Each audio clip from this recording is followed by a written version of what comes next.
My dear brethren in Christ Jesus, this Holy Mass is offered as a thanksgiving by Alvin, Ravi and Reena on the day of birthday, as a thanksgiving by Joseph Anthony Swami and family members, offered as a thanksgiving for B.C. Raju on his birthday, offered by children, offered as a thanksgiving to Blessed Virgin Mary by Crystal Styron on their wedding anniversary,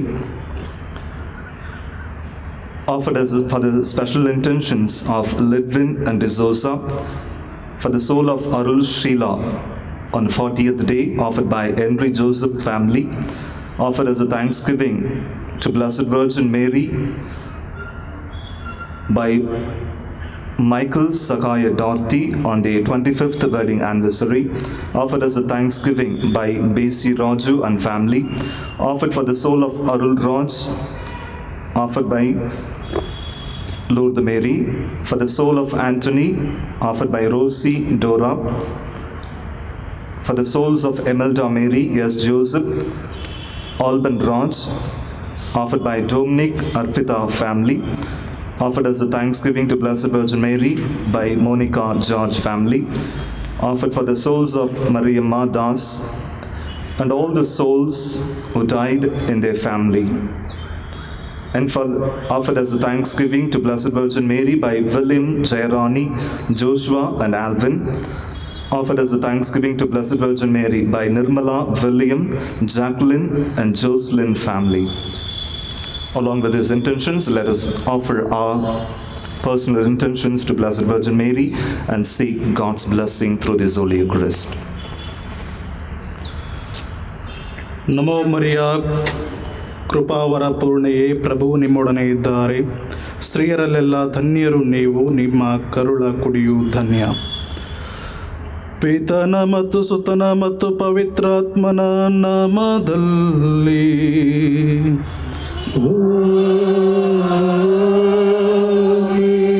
ನಮ್ಮ ಪ್ರಭು ಯೇಸು ಕ್ರಿಸ್ತರ ಕೃಪಾವರವು, ದೇವರ ಪ್ರೀತಿಯು, ಪವಿತ್ರಾತ್ಮರ ಅನ್ಯೋನ್ಯತೆಯು ನಿಮ್ಮೆಲ್ಲರೊಡನೆ ಇರಲಿ.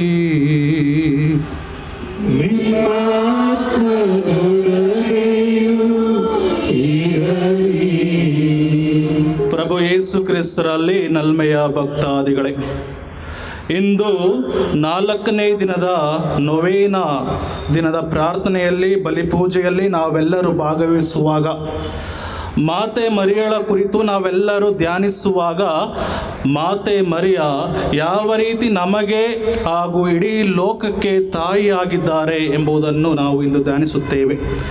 ಇವರು ಕೇವಲ ಯೇಸುವಿನ ತಾಯಿ ಮಾತ್ರವಲ್ಲ, ಬದಲಾಗಿ ನಮ್ಮೆಲ್ಲರ ಆಧ್ಯಾತ್ಮಿಕ ತಾಯಿಯಾಗಿದ್ದಾರೆ. ನಮ್ಮೆಲ್ಲರ ಕುಂದು ಕೊರತೆಗಳನ್ನು ನೀಗಿಸುವ ತಾಯಿಯಾಗಿದ್ದಾರೆ. ಹೇಗೆ ನಮ್ಮ ದೈಹಿಕವಾಗಿ ನಮ್ಮ ತಾಯಿಗಳು ಯಾವ ರೀತಿ ಮಗನು ಅಥವಾ ಮಗಳು ಕಷ್ಟದಲ್ಲಿದ್ದಾಗ ಹೇಗೆ ಅವರು ತಮ್ಮ ಸಹಾಯ ಹಸ್ತವನ್ನು ಚಾಚಿ ಮಮತೆಯ ಮಡಿಲಿನಲ್ಲಿ ತಮ್ಮ ಮಕ್ಕಳನ್ನು ಸಾಕುತ್ತಾರೋ, ಅದೇ ರೀತಿ ಈ ಲೋಕದ ಮಕ್ಕಳು ಕಷ್ಟದಲ್ಲಿದ್ದಾಗ ಆಧ್ಯಾತ್ಮಿಕ ಬೆಳಕಿನೆಡೆಗೆ ತರಲು ಈ ಮಾತೆ ಮರಿಯಮ್ಮನವರು ಪ್ರತಿನಿತ್ಯ ಶ್ರಮಿಸುತ್ತಿದ್ದಾರೆ. ಇಂದು ಈ ಬಲಿಪೂಜೆಯನ್ನು ಅರ್ಪಿಸುವ ಮುನ್ನ ನನ್ನ ಮತ್ತು ಮರಿಯಳ ಸಂಬಂಧ ಯಾವ ರೀತಿಯದ್ದು, ನನ್ನ ತಾಯಿ ಮರಿಯ ನನಗೆ ನನ್ನ ಹೃದಯಕ್ಕೆ ಹತ್ತಿರವಾಗಿದ್ದಾಳೆಯೇ ಎಂಬುದನ್ನು ಒಂದು ನಿಮಿಷ ನಾವೆಲ್ಲರೂ ಅವಲೋಕನ ಮಾಡಿಕೊಳ್ಳಬೇಕಾಗಿದೆ. ಪ್ರಿಯ ಸಹೋದರ ಸಹೋದರಿಯರೇ, ಇಂದು ಮಾತೆ ಮರಿಯಳನ್ನು ಭಕ್ತಿಯಿಂದ ಪ್ರಾರ್ಥಿಸೋಣ. ಮರಿಯೇ, ಹೇಗೆ ನಿನ್ನ ಪುತ್ರ ಯೇಸುವನ್ನು ನೀನು 30 ವರ್ಷ ಪೋಷಿಸಿ ಪಾಲಿಸಿದೀಯಾ, ಅದೇ ರೀತಿ ನಮ್ಮ ಜೀವನದುದ್ದಕ್ಕೂ ನೀನು ಸದಾ ನಮ್ಮ ಜೊತೆಗಿದ್ದು ನಮ್ಮನ್ನು ಮುನ್ನಡೆಸು ಎಂಬುದಾಗಿ ಇಂದು ಭಕ್ತಿಯಿಂದ ಈ ಬಲಿ ಪೂಜೆಯಲ್ಲಿ ಪ್ರಾರ್ಥಿಸುವಾಗ ನಾವು ಮಾಡಿದಂಥ ಪಾಪಗಳನ್ನು ಒಪ್ಪಿಕೊಳ್ಳೋಣ. ದೇವರಲ್ಲಿ ಕ್ಷಮೆ ಯಾಚಿಸುತ್ತಾ ಈ ದಿವ್ಯ ಬಲಿ ಪೂಜೆಯನ್ನು ಯೋಗ್ಯ ರೀತಿಯಲ್ಲಿ ಅರ್ಪಿಸಲು ಸಿದ್ಧರಾಗೋಣ. ಸರ್ವಶಕ್ತ ದೇವರಿಗೂ ಸಹೋದರ ಸಹೋದರಿಯರಿಗೂ ಯೋಚನೆಯಿಂದಲೂ ನುಡಿಯಿಂದಲೂ ನಡತೆಯಿಂದಲೂ ಕರ್ತವ್ಯ ಲೋಪದಿಂದಲೂ ನಾನು ಅನೇಕ ಪಾಪಗಳನ್ನು ಮಾಡಿದೆನೆಂದು ನಿವೇದಿಸುತ್ತೇನೆ. ನನ್ನ ಪಾಪವೇ ನನ್ನ ಮಹಾಪಾಪವೇ. ಪಾಪಗಳಿಂದ ಸದಾ ಖಂಡಿತೆಯಾದ ಸಂತ ಮರಿಯಮ್ಮನವರನ್ನು, ಸಕಲ ದೇವದೂತರನ್ನು, ಸಂತರನ್ನು, ಸಹೋದರ ಸಹೋದರಿಯರಿಗಿಂತಲೂ ನನಗಾಗಿ ನಮ್ಮ ಪ್ರಭು ದೇವರನ್ನು ಪ್ರಾರ್ಥಿಸಬೇಕೆಂದು ಬೇಡಿಕೊಳ್ಳುತ್ತೇನೆ. ಸರ್ವಶಕ್ತ ದೇವರು ನಮಗೆ ದಯೆ ತೋರಿಸಿ ನಮ್ಮ ಪಾಪಗಳನ್ನು ಕ್ಷಮಿಸಿ ನಮ್ಮನ್ನು ನಿತ್ಯ ಜೀವಕ್ಕೆ ಕರೆದೊಯ್ಯಲಿ. ಆಮೆನ್.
ಪ್ರಾರ್ಥಿಸೋಣ.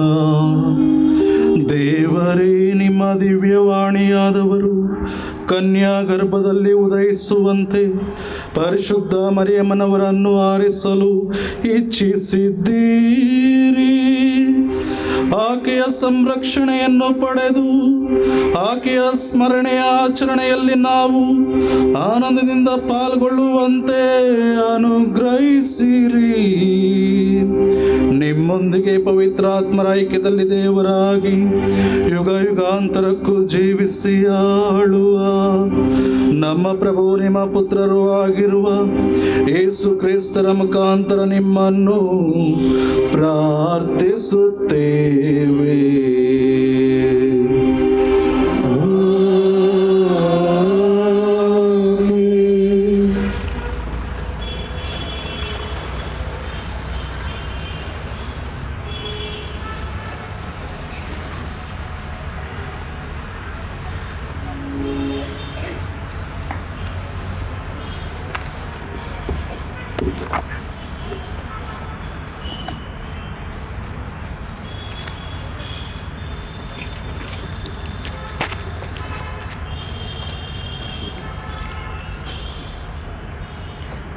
ದೇವರು ಹೇಳಿದರು, ಹಾಗೆಯೇ ಆಯಿತು. ಮೊದಲನೆಯ ವಾಚನ ಆದಿಕಾಂಡದಿಂದ ವಾಚನ, ಅಧ್ಯಾಯ 1, ವಾಕ್ಯಗಳು 1ರಿಂದ 19ರವರೆಗೆ. ಆದಿಯಲ್ಲಿ ದೇವರು ಪರಲೋಕ ಭೂಲೋಕವನ್ನು ಸೃಷ್ಟಿ ಮಾಡಿದರು. ಭೂಮಿ ನಿರಾಕಾರವಾಗಿಯೂ ಬರಿದಾಗಿಯೂ ಇತ್ತು. ಆದಿ ಸಾಗರದ ಮೇಲೆ ಕಗ್ಗತ್ತಲು ಕವಿದಿತ್ತು. ದೇವರಾತ್ಮ ಜಲರಾಶಿಯ ಮೇಲೆ ಚಲಿಸುತ್ತಿತ್ತು. ಆಗ ದೇವರು ಬೆಳಕಾಗಲಿ ಎನ್ನಲು ಬೆಳಕಾಯಿತು. ದೇವರ ಕಣ್ಣಿಗೆ ಅದು ಚೆನ್ನಾಗಿ ಕಂಡಿತು. ಅವರು ಬೆಳಕನ್ನು ಕತ್ತಲೆಯನ್ನು ಬೇರೆ ಬೇರೆ ಮಾಡಿ ಬೆಳಕಿಗೆ ಹಗಲೆಂದು ಕತ್ತಲೆಗೆ ಇರುಳೆಂದು ಹೆಸರಿಟ್ಟರು. ಹೀಗೆ ಬೈಗೂ ಬೆಳಗೂ ಆಗಿ ಮೊದಲನೆಯ ದಿನವಾಯಿತು. ಬಳಿಕ ದೇವರು ಜಲರಾಶಿಯ ನಡುವೆ ವಿಸ್ತಾರವಾದ ಒಂದು ಗೊಮ್ಮಟವು ಉಂಟಾಗಲಿ, ಅದು ಕೆಳಗಿನ ನೀರನ್ನು ಮೇಲಿನ ನೀರನ್ನು ಬೇರೆ ಬೇರೆ ಮಾಡಲಿ ಎಂದರು. ಹಾಗೆಯೇ ಆಯಿತು. ಹೀಗೆ ದೇವರು ವಿಸ್ತಾರವಾದ ಗುಮ್ಮಟವೊಂದನ್ನು ಮಾಡಿ ಕೆಳಗಿದ್ದ ನೀರನ್ನು ಮೇಲಿದ್ದ ನೀರಿನಿಂದ ವಿಂಗಡಿಸಿದರು. ದೇವರು ಆ ಗುಮ್ಮಟಕ್ಕೆ ಆಕಾಶ ಎಂದು ಹೆಸರಿಟ್ಟರು. ಹೀಗೆ ಬೈಗೂ ಬೆಳಗೂ ಆಗಿ 2ನೆಯ ದಿನ ಆಯಿತು. ಅನಂತರ ದೇವರು ಆಕಾಶದ ಕೆಳಗಿರುವ ನೀರೆಲ್ಲ ಒಂದೇ ಸ್ಥಳದಲ್ಲಿ ಕೂಡಿಕೊಳ್ಳಲಿ, ಒಣ ನೆಲವು ಕಾಣಿಸಿಕೊಳ್ಳಲಿ ಎಂದರು. ಹಾಗೆಯೇ ಆಯಿತು. ದೇವರು ಒಣನೆಲಕ್ಕೆ ಭೂಮಿ ಎಂದು, ಜಲರಾಶಿಗೆ ಸಮುದ್ರ ಎಂದು ಹೆಸರಿಟ್ಟರು. ದೇವರ ಕಣ್ಣಿಗೆ ಅದು ಚೆನ್ನಾಗಿ ಕಂಡಿತು. ತರುವಾಯ ದೇವರು ಭೂಮಿಯಲ್ಲಿ ಸಸ್ಯಗಳನ್ನು, ಎಲ್ಲ ಥರದ ದವಸ ಧಾನ್ಯ, ಹಣ್ಣು ಹಂಪಲು ಇವುಗಳನ್ನು ಬಿಡುವ ಗಿಡ ಮರ ಬಳ್ಳಿಗಳನ್ನು ಬೆಳೆಸಲಿ ಎಂದರು. ಅದು ಹಾಗೆಯೇ ಆಯಿತು. ಭೂಮಿಯಲ್ಲಿ ಸಸ್ಯಗಳು ಬೆಳೆದವು. ಎಲ್ಲ ಥರದ ದವಸ ಧಾನ್ಯಗಳನ್ನು, ಹಣ್ಣು ಹಂಪಲುಗಳನ್ನು ಬಿಡುವ ಗಿಡ ಮರ ಬಳ್ಳಿಗಳು ಕಾಣಿಸಿಕೊಂಡವು. ದೇವರ ಕಣ್ಣಿಗೆ ಅವು ಚೆನ್ನಾಗಿ ಕಂಡವು. ಹೀಗೆ ಬೈಗೂ ಬೆಳಗೂ ಆಗಿ 3ನೆಯ ದಿನವಾಯಿತು. ಅದಾದ ನಂತರ ದೇವರು ಹಗಲು ಇರುಳುಗಳನ್ನು ಬೇರೆ ಬೇರೆ ಮಾಡಲು ಋತುಕಾಲಗಳನ್ನು, ದಿವಸ ಸಂವತ್ಸರಗಳನ್ನು ಸೂಚಿಸಲು ಹಾಗೂ ಭೂಮಿಗೆ ಬೆಳಕನ್ನು ಕೊಡಲು ಆಕಾಶ ದೀಪಗಳು ಉಂಟಾಗಲಿ ಎಂದರು. ಹಾಗೆಯೇ ಆಯಿತು. ಹಗಲುಗಳನ್ನು ಆಳುವುದಕ್ಕೆ ಸೂರ್ಯನನ್ನು, ಇರುಳನ್ನು ಆಳುವುದಕ್ಕೆ ಚಂದ್ರನನ್ನು, ಹೀಗೆ 2 ದೀವಿಗೆಗಳನ್ನು ಸೃಷ್ಟಿ ಮಾಡಿದರು. ಅದು ಮಾತ್ರವಲ್ಲ, ನಕ್ಷತ್ರಗಳನ್ನು ಅವರು ಸೃಷ್ಟಿ ಮಾಡಿದರು. ಆ ದೀವಿಗೆಗಳನ್ನು ಆಕಾಶದಲ್ಲಿ ಇಟ್ಟು ಭೂಮಿಗೆ ಬೆಳಕನ್ನು ಕೊಡುವಂತೆ ಮಾಡಿದರು. ಹಾಗೂ ಹಗಲು ಇರುಳುಗಳನ್ನು ಆಳುವುದಕ್ಕೂ ಬೆಳಕನ್ನು ಕತ್ತಲನ್ನು ಬೇರೆ ಬೇರೆ ಮಾಡುವುದಕ್ಕೂ ಅವುಗಳನ್ನು ನೇಮಿಸಿದರು. ದೇವರ ಕಣ್ಣಿಗೆ ಅದು ಚೆನ್ನಾಗಿ ಕಂಡಿತು. ಹೀಗೆ ಬೈಗೂ ಬೆಳಗೂ ಆಗಿ 4ನೆಯ ದಿನವಾಯಿತು. ಪ್ರಭುವಿನ ವಾಕ್ಯವಿದು. ದೇವರಿಗೆ ಕೃತಜ್ಞತೆ ಸಲ್ಲಲಿ.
ಸಂತ ಲೂಕನು ಬರೆದ ಪವಿತ್ರ ಶುಭ ಸಂದೇಶದಿಂದ ವಾಚನ.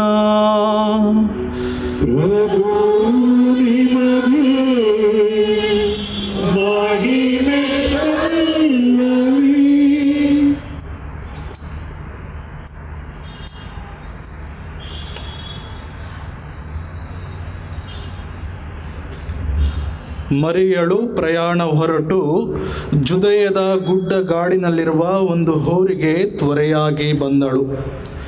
ಅಲ್ಲಿ ಜಕರಿಯನ ಮನೆಗೆ ಹೋಗಿ ಎಲಿಜಬೇತಳನ್ನು ವಂದಿಸಿದಳು. ಮರಿಯಳ ವಂದನೆಯನ್ನು ಎಲಿಜಬೇತಳು ಕೇಳಿದ್ದೇ ತಡ ಆಕೆಯ ಗರ್ಭದಲ್ಲಿದ್ದ ಶಿಶು ನಲಿದಾಡಿತು. ಎಲಿಜಬೇತಳು ಪವಿತ್ರಾತ್ಮ ಭರಿತಳಾಗಿ ಹರ್ಷೋದ್ಗಾರದಿಂದ ಹೀಗೆಂದಳು: ಸ್ತ್ರೀಯರಲ್ಲೆಲ್ಲ ಧನ್ಯರು ನೀನು, ನಿನ್ನ ಕರುಳ ಕುಡಿಯು ಧನ್ಯ. ನನ್ನ ಪ್ರಭುವಿನ ತಾಯಿ ನೀನು, ನನ್ನ ಬಳಿಗೆ ಬಂದದ್ದು ಅದೆಂತಹ ಭಾಗ್ಯ. ನಿನ್ನ ವಂದನೆಯ ಧ್ವನಿ ನನ್ನ ಕಿವಿ ತಾಕಿದೊಡನೆ ನಲಿದಾಡಿತು ಆನಂದದಿಂದ ನನ್ನ ಕರುಳ ಕುಡಿ. ನಂಬಿ ಧನ್ಯಳಾದೆ ನೀನು, ದೇವರಿಂದ ಬಂದ ವಾರ್ತೆ ನೆರವೇರಿಯೇ ತೀರುವುದೆಂದು. ಆಗ ಹೀಗೆಂದು ಮರಿಯಳು ಹೊಗಳಿದಳು: ಎನ್ನ ಮನ ಮಾಡುತ್ತಿದೆ ಸರ್ವೇಶ್ವರನ ಸ್ತುತಿ, ಉಲ್ಲಾಸಿಸುತ್ತಿದೆ ಮುಕ್ತಿದಾತ ದೇವನಲ್ಲಿ. ಪ್ರಭುವಿನ ಶುಭ ಸಂದೇಶ. ಪ್ರಭು ಯೇಸು ಕ್ರಿಸ್ತರಲ್ಲಿ ನಲ್ಮೆಯ ಭಕ್ತಾದಿಗಳೇ,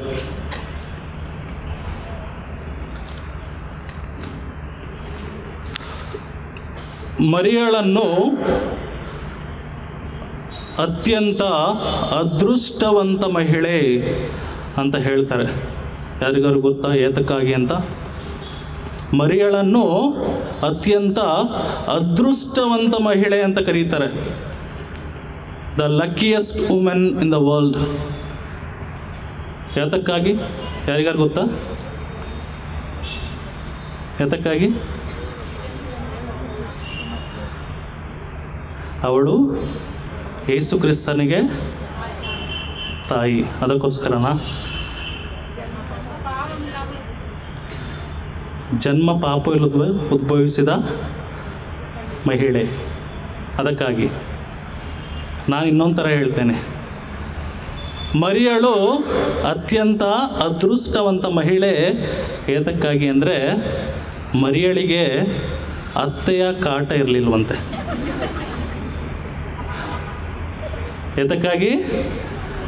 ಮರಿಯಳಿಗೆ ಅತ್ತೆಯ ಕಾಟ ಇರಲಿಲ್ವಂತೆ. ಅದಕ್ಕೋಸ್ಕರ ಅವಳನ್ನು ಅದೃಷ್ಟವಂತ ಮಹಿಳೆ ಅಂತ ಕೆಲವರು ಕರೀತಾರೆ.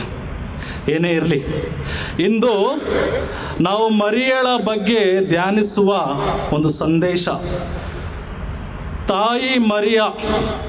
ಯೇಸುವಿನ ಪೋಷಣೆಯಲ್ಲಿ ತಾಯಿ ಮರಿಯಳ ಪಾತ್ರವೇನು? ಯೇಸುವಿನ ಪೋಷಣೆಯಲ್ಲಿ ಮರಿಯಳ ಪಾತ್ರವೇನು ಎಂಬುದರ ಬಗ್ಗೆ ನಾವು ಧ್ಯಾನಿಸೋಣ. ನಿಮಗೆಲ್ಲ ತಿಳಿದಿರಬಹುದು, ಥಾಮಸ್ ಆಲ್ವಾ ಎಡಿಸನ್. ಯಾರು ಇವನು?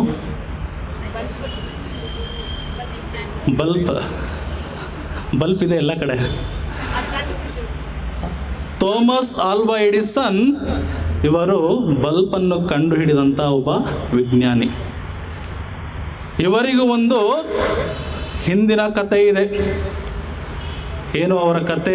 ಜೀವನ ಚರಿತ್ರೆಯನ್ನು, ಅವರ ಪುಟದ ಜೀವನ ಚರಿತ್ರೆಯನ್ನು ನಾವು ತಿರುವಿ ನೋಡಿದಾಗ, ಥಾಮಸ್ ಆಲ್ವಾ ಎಡಿಸನ್ ಅವರು ತಮ್ಮ ಚಿಕ್ಕ ವಯಸ್ಸಿನಲ್ಲಿ ಶಾಲೆಗೆ ಹೋಗ್ತಾ ಇರ್ತಾರೆ. ಶಾಲೆಗೆ ಹೋಗಿ ಪಾಠವನ್ನು ಕೇಳಿ ಮತ್ತೆ ಮನೆಗೆ ವಾಪಸ್ ಬರ್ತಾ ಇರ್ತಾರೆ. ಪ್ರತಿನಿತ್ಯ ಈ ಚಟುವಟಿಕೆ ಮುಂದುವರಿತಾ ಇರುತ್ತೆ. ಒಂದು ದಿನ ಅವರ ಕ್ಲಾಸ್ ಟೀಚರ್ ಆ ಥಾಮಸ್ ಆಲ್ವಾ ಎಡಿಸನ್ ಹತ್ರ ಬಂದು ಒಂದು ಲೆಟರನ್ನು ಕೊಟ್ಟು ಹೇಳ್ತಾರೆ, ನೀನು ಈ ಲೆಟರನ್ನು ತೆಗೆದು ನೋಡಬೇಡ. ಯಾರು ತೆಗೆದು ನೋಡಬೇಕು? ನೀನು ಹೋಗಿ ನಿನ್ನ ಅಮ್ಮನ ಹತ್ರ ಕೊಡು, ನಿಮ್ಮ ಅಮ್ಮ ಇದನ್ನು ತೆರೆದು ಓದಲಿ. ಅಂತ ಹೇಳ್ತಾರೆ. ಇವನು ಆ ಒಂದು ಲೆಟರನ್ನು, ಕಾಗದವನ್ನು ಜೋಪಾನವಾಗಿ ತೆಗೆದುಕೊಂಡು ಹೋಗಿ ತನ್ನ ಅಮ್ಮ ನ್ಯಾನ್ಸಿ ಎಡಿಸನ್ಗೆ ತಗೊಂಡೋಗಿ ಕೊಡ್ತಾನೆ. ಅವರ ಅಮ್ಮ ಅದನ್ನು ಓದುತ್ತಿದ್ದಂತೆ ಅವಳ ಕಣ್ಣಿನಲ್ಲಿ ಪಟ ಪಟ ಕಣ್ಣೀರು ಸುರಿತಾ ಹೋಗುತ್ತೆ. ಆಗ ಮಗ ಕೇಳ್ತಾನೆ, ಅಮ್ಮ, ಟೀಚರ್ ಏನಂತ ಬರೆದಿದ್ದಾರೆ ಲೆಟ್ರಲ್ಲಿ ಅಂತ. ಆಗ ಅಮ್ಮ ಹೇಳ್ತಾಳೆ, ಥಾಮಸ್ ಒಬ್ಬ ಒಳ್ಳೆಯ ಬುದ್ಧಿವಂತ ವಿದ್ಯಾರ್ಥಿ. ನಮ್ಮ ಶಾಲೆಯಲ್ಲಿ ಅವನಿಗೆ ನಾವು ಹೇಳಿಕೊಡುವ ಪಾಠ ನಮ್ಮ ಶಾಲೆಯಲ್ಲಿ ಆಗಲ್ಲ, ಏಕೆಂದರೆ ಅವನು ಅತ್ಯಂತ ಮೇಧಾವಿಯಾದ ಒಬ್ಬ ವಿದ್ಯಾರ್ಥಿಯಾಗಿದ್ದಾನೆ. ಇಲ್ಲಿ ನಮ್ಮ ಹತ್ರ ಗುರುಗಳೇ ಇಲ್ಲ, ಅವನಿಗೆ ಪಾಠ ಮಾಡೋಕ್ಕೆ ಅಷ್ಟೊಂದು ಮೇಧಾವಿಯಾಗಿದ್ದಾನೆ. ಅದಕ್ಕೋಸ್ಕರ ಅವನನ್ನು ಸ್ಕೂಲಿಂದ ಹೊರಗಡೆ ಹಾಕಿದ್ದೇವೆ, ನೀವೇ ಮನೆಯಲ್ಲಿ ಪಾಠ ಮಾಡಿ ಅಂತ ಬರೆದಿದೆ ಅಂತ ಅವರಮ್ಮ ಲೆಟ್ರಲ್ಲಿ ಓದಿ ಹೇಳ್ತಾಳೆ. ಹೀಗೆ ಪ್ರತಿನಿತ್ಯ ಅವನು ಸ್ಕೂಲಿಗೆ ಹೋಗೋದ ನಿಲ್ಲಿಸಿ ಅವರ ಅಮ್ಮ ನ್ಯಾನ್ಸಿ ಎಡಿಸನ್ ಮನೆಯಲ್ಲೇ ಪಾಠ ಮಾಡೋಕ್ಕೆ ಶುರು ಮಾಡ್ತಾಳೆ. ಹೀಗೆ ಅವನು ಮೇಧಾವಿಯಾಗಿ ಮನೆಯಲ್ಲೇ ಕಲಿತು ಬೆಳೆದಂಥ ವಿದ್ಯಾರ್ಥಿ ಆಗ್ತಾನೆ. ಅವಳಿಗೆ ಗೊತ್ತಿರುತ್ತೆ ತಾಯಿಗೆ ತನ್ನ ಮಗನ ಸಾಮರ್ಥ್ಯ ಏನು ಅಂತ. ಅವನು ಬೆಳೆದು ದೊಡ್ಡವನಾಗಿ ಅನೇಕ ವಿಷಯಗಳ ಬಗ್ಗೆ ತಿಳಿದು ಅನೇಕ ಸಂಶೋಧನೆಯನ್ನು ಮಾಡಿ ಅನೇಕ ವಸ್ತುಗಳನ್ನು ಕಂಡುಹಿಡಿತಾನೆ. ಆಗ ಅವರ ತಾಯಿ ಸತ್ತೋಗ್ತಾರೆ. ಅವನು ಅಂತ್ಯ ಸಂಸ್ಕಾರವನ್ನು ಮುಗಿಸಿ ತನ್ನ ತಾಯಿಯ ರೂಮಿಗೆ ಹೋಗಿ ನೋಡ್ತಾನೆ. ಆ ಲೆಟ್ರು ಸಿಗುತ್ತೆ ಅವನ ರೂಮಿಗೆ ಹೋದಾಗ. ಆ ಲೆಟ್ರು ತೆಗೆದು ನೋಡ್ತಾನೆ, ಏನಿದೆ ಈ ಲೆಟ್ರಲ್ಲಿ ಎಂಬುದಾಗಿ. ಆಗ ನೋಡಿದಾಗ ಆ ಲೆಟ್ರು ಅವ್ರ ಟೀಚರ್ ಕೊಟ್ಟಂತಹ ಲೆಟರ್ ಆಗಿರುತ್ತೆ. ಅದರಲ್ಲಿ ಬರೆದಿರುತ್ತೆ, ಎಡಿಸನ್ ಒಬ್ಬ ಅತ್ಯಂತ ಉಚ್ಚ ವಿದ್ಯಾರ್ಥಿ, ಇವನು ಬುದ್ಧಿಹೀನ ವಿದ್ಯಾರ್ಥಿಯಾಗಿದ್ದಾನೆ. ಇವನಿಗೆ ಎಷ್ಟು ಹೇಳಿದರೂ ಸಹ ಅವನ ತಲೆಗೆ ಏನು ಹೋಗ್ತಾ ಇಲ್ಲ. ಇವನೊಬ್ಬ useless fellow in the class. ಅದಕ್ಕೋಸ್ಕರ ನಾವು ಇವನನ್ನು ಸ್ಕೂಲಿಂದ ಹೊರಗಡೆ ಇದ್ದೇವೆ, ನೀವೇ ಮನೆಯಲ್ಲಿ ಪಾಠ ಮಾಡ್ಕೊಳ್ಳಿ. ಇವನನ್ನು ಯಾವ ಸ್ಕೂಲಿಗೆ ಕಳಿಸಿದ್ರು ಇವನು ಉದ್ಧಾರ ಆಗಲ್ಲ ಅಂತ ಬರೆದಿರುತ್ತೆ. ಆಗ ಅವನಿಗೆ ಅರ್ಥ ಆಗುತ್ತೆ, ಆ ಟೀಚರ್ ನನ್ನ ಬಗ್ಗೆ, ನನ್ನ ಸಾಮರ್ಥ್ಯದ ಬಗ್ಗೆ ಅವರಿಗೆ ಅರಿವಿರಲಿಲ್ಲ, ಆದರೆ ನನ್ನ ಅಮ್ಮನಿಗೆ ಅರಿವಿತ್ತು. ನಾನು ಏನಾಗ್ತೇನೆ, ನನ್ನ ಸಾಮರ್ಥ್ಯವೇನು ಎಂಬುದಾಗಿ ನನ್ನ ಅಮ್ಮನಿಗೆ ಅರಿವಿತ್ತು. ಅದಕ್ಕೋಸ್ಕರ ಅವಳು ನನ್ನನ್ನು ಉತ್ತೇಜಿಸಿ ನನಗೆ ಪಾಠವನ್ನು ಮಾಡಿ ನಾನು ಇಂದು ಇಷ್ಟು ಎತ್ತರವಾಗಿ ಬೆಳೆದು ಒಳ್ಳೆಯ ಒಬ್ಬ ವಿಜ್ಞಾನಿಯಾಗಿ ಇಂದು ಅನೇಕ ಸಂಶೋಧನೆಗಳನ್ನು ಮಾಡಿ ಇಂದು ನಿಂತಿದ್ದೇನೆ. ಅದಕ್ಕೂ ಕಾರಣ ನನ್ನ ತಾಯಿ ಎಂದು ಅಂದು ಅವನಿಗೆ ಅರಿವಾಗುತ್ತೆ. ಹೌದು ಪ್ರಿಯ ಸಹೋದರ ಸಹೋದರಿಯರೇ, ಪ್ರತಿಯೊಬ್ಬರ ಜೀವನದಲ್ಲೂ ತಾಯಿಯ ಪಾತ್ರ ಅತ್ಯಂತ ಅವಶ್ಯಕವಾಗಿ ಬೇಕಾಗಿದೆ, ಹೌದಲ್ವಾ? ತಾಯಿ ಇದ್ದಾಗ ಅವರ ಬೆಲೆ ನಮ್ಗೆ ಗೊತ್ತಾಗಲ್ಲ. ಎಷ್ಟು ಜನಕ್ಕೆ ತಾಯಿ ಇದ್ದಾರೆ ಇಲ್ಲಿ? ಎಷ್ಟು ಜನಕ್ಕೆ ತಾಯಿ ಇದ್ದಾರೆ? ತುಂಬ ಜನಕ್ಕೆ, ಹೌದಲ್ವಾ? ಅದರ ಬೆಲೆ ನಮಗೆ ಗೊತ್ತಾಗಲ್ಲ ತಾಯಿ ಇದ್ದಾಗ. ತಾಯಿ ಇಲ್ದಿದ್ದಾಗ ಏನಾಗುತ್ತೆ? ಅಯ್ಯೋ, ತಾಯಿ ಇದ್ದಿದ್ರೆ ಎಷ್ಟು ಚೆನ್ನಾಗಿರ್ತಿತ್ತು, ನನ್ನ ತಾಯಿ ಇದ್ದಿದ್ರೆ ಅವ್ರು ಮಾಡ್ತಾ ಇರಲಿಲ್ವ, ನನಗೆಲ್ಲ ಕೆಲಸಗಳು ಮಾಡಿಕೊಡ್ತಾ ಇರಲಿಲ್ವ ಅಂತ ನಾವು ತಾಯಿ ಇಲ್ಲದಾಗ ಯೋಚಿಸ್ತೇವೆ ಹೊರತು, ತಾಯಿ ಇದ್ದಾಗ ಅವರು ಸಹ ನನ್ನ ಹಾಗೆ ಒಂದು ಜೀವಿ ಅಂತ ಎಷ್ಟು ಜನ ನಾವು ಅವರನ್ನು ನೋಡ್ಕೊಳ್ತೇವೆ. ಎಷ್ಟೋ ತಾಯಂದಿರಿಂದು ಎಲ್ಲಿದ್ದಾರೆ? ವೃದ್ಧಾಶ್ರಮದಲ್ಲಿದ್ದಾರೆ. ಏತಕ್ಕಾಗಿ? ತನ್ನ ಮಕ್ಕಳನ್ನು ಬೆಳೆಸಿ ಪೋಷಿಸಿದ ತಾಯಿ ತಂದೆಯರಿಗೆ ನಾವು ಕೊಡುವ ಕೊಡುಗೆ ವೃದ್ಧಾಶ್ರಮಗಳು, ಅನಾಥಾಶ್ರಮಗಳು, ಹೌದಲ್ವಾ? ಇದು ಇಂದಿನ ವಾಸ್ತವದ ಕತೆ ಪ್ರಿಯ ಸಹೋದರ ಸಹೋದರಿಯರೇ. ಇಂದು ನಾವು ಮರಿಯಳ ಬಗ್ಗೆ ಧ್ಯಾನಿಸುವಾಗ, ಮರಿಯಳು ಯಾವ ರೀತಿಯಾಗಿ ಯೇಸುವನ್ನು ಸಾಕಿ ಸಲಹುತ್ತಾಳೆ. 30 ವರ್ಷ, 1, 2, 3 ವರ್ಷ ಅಲ್ಲ, 30 ವರ್ಷ ಸತತವಾಗಿ ಸಾಕ್ತಾಳೆ. ನಾವು ಲೂಕನ ಶುಭ ಸಂದೇಶವನ್ನು 1ನೇ ಅಧ್ಯಾಯದಿಂದ ನಾವು ಪುಟಗಳನ್ನು ತಿರುವಿದರೆ ಅನೇಕ ಘಟನೆಗಳು ನಮ್ಮ ಕಣ್ಣ ಮುಂದೆ ಬರ್ತವೆ. ಮರಿಯಳು ತಾನು ಯೇಸುವ ಇನ್ನೂ ಗರ್ಭದಲ್ಲಿರುವಾಗ ಯಾವ ರೀತಿ ಕಷ್ಟಗಳನ್ನು ಅನುಭವಿಸ್ತಾಳೆ. ಅವಳು ದೇವರ ಚಿತ್ತಕ್ಕೆ ಏನಂತ ಹೇಳ್ತಾಳೆ? ಹೌದು, ನಿಮ್ಮ ಚಿತ್ತದಂತೆ ನೆರವೇರಲಿ ಎಂಬ ಒಂದು ಪ್ರಕಟಣೆಯ ಮೂಲಕ ದೇವರ ದಾಸಿ ಎಂಬುದಾಗಿ ಅವಳು ಪ್ರಕಟಿಸ್ತಾಳೆ. ಯೇಸು ಇನ್ನು ಹೊಟ್ಟೆಯಲ್ಲಿರುವಾಗಲೇ ಅನೇಕ ಕಷ್ಟ ಸಂಕಷ್ಟಗಳನ್ನು ಅನುಭವಿಸಿದಂಥ ಈಕೆ ಅವರ ಜನನಕ್ಕೂ ಸಹ, ಯೇಸುವಿನ ಜನನಕ್ಕೂ ಸಹ ಒಂದು ಮನೆ ಸಿಗಲ್ಲ. ಒಂದು ಎಲ್ಲಿ ಯೇಸುವಿಗೆ ಜನನ ನೀಡ್ತಾಳೆ ಮರಿಯ? ದನದ ಕೊಟ್ಟಿಗೆಯಲ್ಲಿ. ಲೂಕನ ಶುಭ ಸಂದೇಶ 1ನೇ ಅಧ್ಯಾಯ 24ನೇ ವಾಕ್ಯ ಹೇಳುತ್ತೆ, ಯೇಸು ಹುಟ್ಟಿದ ತಕ್ಷಣ ಮರಿಯ ಏನು ಮಾಡ್ತಾಳೆ? ಯೇಸುವನ್ನು ಒಂದು ಬಟ್ಟೆಯಲ್ಲಿ ಸುತ್ತಿ ಇಡ್ತಾಳೆ. ಅವಳಿಗೆ ಗೊತ್ತಿತ್ತು ಇದು ಮಗು ಏನು ದೈಹಿಕ ಅವಶ್ಯಕತೆಗಳು ಮಗುವಿಗೆ ಬೇಕಾಗಿದೆ ಎಂಬುದಾಗಿ ಯೇಸುವನ್ನು ಪೋಷಿಸ್ತಾಳೆ. ನಮ್ಮ ತಾಯಿಯಂದರು ಹೇಗೆ ತಮ್ಮ ಮಕ್ಕಳಿಗೆ ಸ್ವೆಟರ್ ಆಗಲಿ ಬಟ್ಟೆಯಾಗಲಿ ಒತ್ತಿ ಏನು ಮಾಡ್ತೀವಿ? ಚಳಿಯಿಂದ ಮಳೆಯಿಂದ ನಾವು ರಕ್ಷಿಸ್ತೀವಿ. ಅದೇ ರೀತಿ ಮರಿಯಳು ಸಹ ತನ್ನ ಎತ್ತು ಮಗ ಯೇಸುವನ್ನು ರಕ್ಷಿಸ್ತಾಳೆ.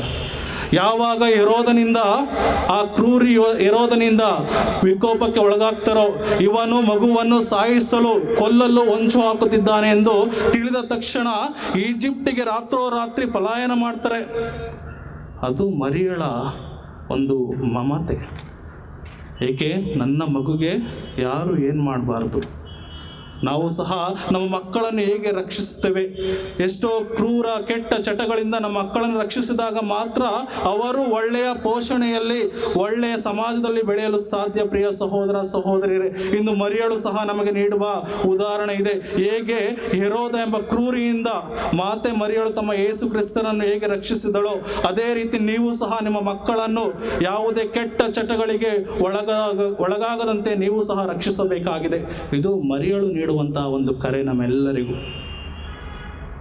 ಮರಿಯಳು ಕೇವಲ ಯೇಸುವಿನ ಸಂತೋಷದಲ್ಲಿ ಭಾಗಿಯಾಗಲಿಲ್ಲ, ಬದಲಾಗಿ ಕಷ್ಟದಲ್ಲೂ ಸಹ ಭಾಗಿಯಾಗ್ತಾಳೆ. ಕೇವಲ ಜನನದಲ್ಲಿ ಇರಲಿಲ್ಲ, ಬದಲಾಗಿ ಮರಣದ ಉದ್ದಕ್ಕೂ ಯೇಸುವಿನ ಕಷ್ಟಗಳ ಶಿಲ್ಪೆಯ ಯಾತನೆಯ ಉದ್ದಕ್ಕೂ ಇರ್ತಾಳೆ. ಅದಕ್ಕೋಸ್ಕರ ಯೋಹಾನನ ಶುಭ ಸಂದೇಶ 19ನೇ ಅಧ್ಯಾಯ 35ನೇ ವಾಕ್ಯದ ನಾವು ನೋಡ್ತೇವೆ, ಮರಿಯಳು ಶಿಲ್ಬೆಯ ಬುಡದಲ್ಲಿ ನಿಂತು ಯೇಸುವಿನ ಆ ಸ್ಥಿತಿಯನ್ನು ನೋಡ್ತಾಳೆ. ತಾಯಿಯ ಸ್ಥಿತಿ ಹೇಗಾಗಿರಬೇಕು? ತನ್ನ ಒಬ್ಬನೇ ಮಗ ಎಂದು ಕ್ರೂರಿಯಾಗಿ ಒಂದು ಯಾತನೆಯನ್ನು ಅನುಭವಿಸುವಾಗ. ಹೌದು ಪ್ರಿಯ ಸಹೋದರ ಸಹೋದರಿಯರೇ, ಮರಿಯಳು ಕೇವಲ ತಾಯಿ ಯೇಸು ಕ್ರಿಸ್ತರಿಗೆ ಮಾತ್ರ ಅಲ್ಲ, ನಮಗೆಲ್ಲರಿಗೂ ಆಕೆ ತಾಯಿಯಾಗಿದ್ದಾಳೆ. ಪ್ರತಿಯೊಬ್ಬರನ್ನು ರಕ್ಷಿಸುವ ಕರ್ತವ್ಯವನ್ನು ಅವಳು ಹೊತ್ತಿದ್ದಾಳೆ. ಯೇಸು ಕ್ರಿಸ್ತರೊಂದಿಗೆ ನಮ್ಮೆಲ್ಲರನ್ನು ಸ್ವರ್ಗ ಸಾಮ್ರಾಜ್ಯಕ್ಕೆ ಸೇರಿಸುವ ಒಂದು ಧ್ಯೇಯವನ್ನು, ಒಂದು ಗುರಿಯನ್ನು ಮಾತೆ ಮರಿಯಳು ಹೊತ್ತಿದ್ದಾಳೆ. ಪ್ರಿಯ ಸಹೋದರ ಸಹೋದರಿಯರೇ, ಅದಕ್ಕೋಸ್ಕರ ನಾವು ಪ್ರತಿನಿತ್ಯ ಮರಿಯಳಲ್ಲಿ ಪ್ರಾರ್ಥಿಸುವುದು, ಅಮ್ಮ ಮರಿಯ, ನಮ್ಮನ್ನು ರಕ್ಷಿಸಿರಿ, ನಮ್ಮ ಪಾಪಗಳಿಂದ ನಮ್ಮನ್ನು ವಿಮುಕ್ತಗೊಳಿಸಿರಿ. ನಾವು ಸಹ ಒಂದು ದಿನ ಆ ಸ್ವರ್ಗ ಸಾಮ್ರಾಜ್ಯದಲ್ಲಿ ನಿಮ್ಮ ಸಂತರೊಡನೆ, ನಿಮ್ಮ ಪುತ್ರನಲ್ಲಿ ನಾವು ಸಹ ಒಂದಾಗಲು ನಮಗಾಗಿ ಪ್ರಾರ್ಥಿಸಮ್ಮ ಎಂಬುದಾಗಿ ನಾವು ಪ್ರತಿನಿತ್ಯ ಜಪಸರದ ಮೂಲಕ ಪ್ರಾರ್ಥಿಸುತ್ತೇವೆ. ಜಪಸರ ಪ್ರಾರ್ಥನೆ, ಮರಿಯಳ ಆ ಒಂದು ಮಮತೆ, ಕರುಣೆ ನಮ್ಮೆಲ್ಲರಲ್ಲಿ ಇಲ್ಲದಲೇ ಹೋಗಿದ್ರೆ ನಾವು ಎಷ್ಟೋ ಜನರು ಪಾಪಕ್ಕೆ ವಿಮುಖರಾಗಿ ಪಾಪದಲ್ಲಿ ಬಿದ್ದು ತೊಳಲಾಡ್ತಿದ್ದೆವು. ಒಬ್ಬರು ಸಂತರು ಹೇಳ್ತಾರೆ, ಸಂತ ಪಾದ್ರಿ ಪಿಯು ಅಂತ, ಈ ಒಂದು ಜಪಸರವಿಲ್ಲದಿದ್ದರೆ ಎಷ್ಟೋ ಗುರುಗಳು ಸೈತಾನನ ಶೋಧನೆಗೆ ಒಳಗಾಗಿ ಅವರು ದುರ್ಗತಿಯನ್ನು ಅನುಭವಿಸಬೇಕಾಗಿತ್ತು. ಮರಿಯಳು ಪ್ರತಿಯೊಬ್ಬ ಗುರುಗಳ, ಪ್ರತಿಯೊಬ್ಬ ಕನ್ಯಾಸ್ತ್ರೀಯರ ಒಬ್ಬ ಪಾಲಕಿಯಾಗಿ ಪ್ರತಿನಿತ್ಯ ಅವರನ್ನು ಕೈ ಹಿಡಿದು ಮುನ್ನಡೆಸುತ್ತಿದ್ದಾಳೆ ಎಂಬುದಾಗಿ. ಇದು ಅಕ್ಷರಶಃ ನಿಜ. ಎಲ್ಲಿ ಮರಿಯಳ ಪ್ರಸನ್ನತೆ ಇಲ್ಲವೋ, ಎಲ್ಲಿ ಆ ತಾಯಿಯ ಮಮತೆ ಇಲ್ಲವೋ, ಎಲ್ಲಿ ಆ ತಾಯಿಯ ರಕ್ಷಣೆ ಇಲ್ಲವೋ, ಅಲ್ಲಿ ಸೈತಾನನ ಹೋರಾಟ ಜೋರಾಗಿರುತ್ತೆ. ಪ್ರಿಯ ಸಹೋದರ ಸಹೋದರಿಯರೇ, ಅದಕ್ಕೋಸ್ಕರ ಹೇಳೋದು, ತಾಯಿಯ ಮಡಿಲು ಸ್ವರ್ಗದ ಬಾಗಿಲು ಎಂಬುದಾಗಿ. ಯಾವಾಗ ನೀವು ತಾಯಿಯ ಮಡಿಲು, ಆ ಮಾತೆಯ ಮಡಿಲಲ್ಲಿ ಸೇರ್ತೀರೋ, ಆಗ ನಿಮಗೆ ಸ್ವರ್ಗದ ಬಾಗಿಲು ತೆರೆದಿಡುತ್ತೆ. ಇದು ಕಟ್ಟಿಟ್ಟ ಬುತ್ತಿ. ಇದನ್ನು ನೀವು ಇಂದು ಮನದಟ್ಟು ಮಾಡಿಕೊಂಡು ಪ್ರತಿನಿತ್ಯ ಮರಿಯಳಲ್ಲಿ ನಾವು ಪ್ರಾರ್ಥನೆಯನ್ನು ಅರ್ಪಿಸೋಣ. ಅಮ್ಮ ತಾಯಿ, ನಮ್ಮ ಲೋಕದಲ್ಲಿ ಇರುವ ಪಾಪವನ್ನು ನಿರ್ಮೂಲನೆ ಮಾಡಿ ನಾವು ನಿಮ್ಮ ಪುತ್ರನಂತೆ ಹಾಗೂ ನಿಮ್ಮ ಪುತ್ರನ ಆ ಒಂದು ಸ್ವರ್ಗ ಸಾಮ್ರಾಜ್ಯದಲ್ಲಿ ನಾವು ಸಹ ಬಾಯಿಗಳಾಗುವಂತೆ ನಮಗೆ ಬೇಕಾದ ವರಪ್ರಸಾದಗಳನ್ನು, ನಮಗೆ ಬೇಕಾದ ನಿಮ್ಮ ಗುಣಗಳನ್ನು ಕರುಣಿಸಮ್ಮ ಎಂಬುದಾಗಿ ಈ ಬಲಿಪೂಜೆಯಲ್ಲಿ ಇಂದಿನ 9 ದಿನಗಳ ಪ್ರಾರ್ಥನೆಯಲ್ಲಿ ಭಕ್ತಿಯಿಂದ ಪ್ರಾರ್ಥಿಸೋಣ. ಕೇವಲ 9 ದಿನಕ್ಕೆ ನಿಮ್ಮ ಜಪ ತಪಗಳು ಹಾಗೂ ಜಪಸರ ಮುಗಿಯಬಾರದು, ಹೌದಲ್ವಾ? 9 ಬಂದ ತಕ್ಷಣ ಏನು ಮಾಡ್ತೇವೆ ನಾವು? ಮಾತೆ ಮರಿಯಮ್ಮನವರಾಗಲಿ ಯಾರಿಗಾದ್ರೂ ಆಗಲಿ 9ಗಳು ಬಂದರೆ ಏನು ಮಾಡ್ತೇವೆ ನಾವು? ಅತ್ಯಂತ ಭಕ್ತಿ ಬಂದುಬಿಡುತ್ತೆ, ಹೌದಲ್ವಾ? ಅಷ್ಟು ತನಕ ನಮಗೆ ದೇವರು ಬೇಡ, ಅಷ್ಟು ತನಕ ಮರಿಯಮ್ಮ ಬೇಡ. ಕೇವಲ 9 ದಿನಗಳು ಬಂದರೆ ಮಾತ್ರ, ಓ ಅಮ್ಮ ಬನ್ನಿ ನಮ್ಮನ್ನು ರಕ್ಷಿಸಿ, ಹೌದಲ್ವಾ? ಪ್ರತಿನಿತ್ಯ ಭಾಗವಹಿಸ್ತೀವಿ ನೊವೆನ ದಿನಗಳಲ್ಲಿ. ನೊವೆನ ಮುಗಿದ ತಕ್ಷಣ ಮರಿಯನ್ನು ಬೇಡ, ಯೇಸು ಸ್ವಾಮಿನೂ ಬೇಡ, ಹೌದಲ್ವಾ? ಅದು ನಮ್ಮ ಜೀವನದಲ್ಲಿ ಆಗಬಾರ್ದು.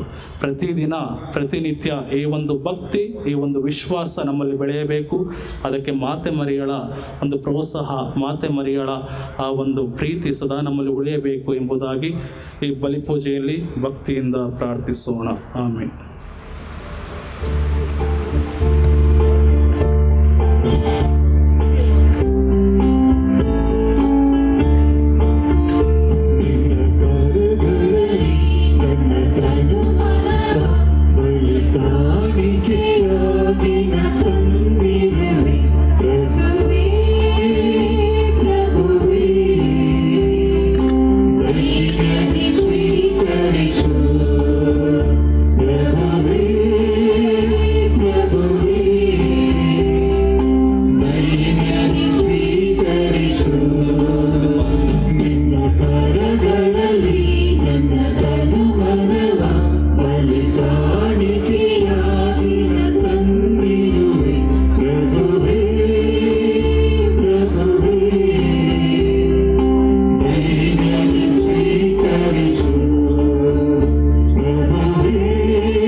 ಸಹೋದರ ಸಹೋದರಿಯರೇ, ನನ್ನ ಮತ್ತು ನಿಮ್ಮ ಬಲಿಯು ಸರ್ವಶಕ್ತ ಪಿತನಾದ ದೇವರಿಗೆ ಅಂಗೀಕೃತವಾಗುವಂತೆ ಪ್ರಾರ್ಥಿಸೋಣ.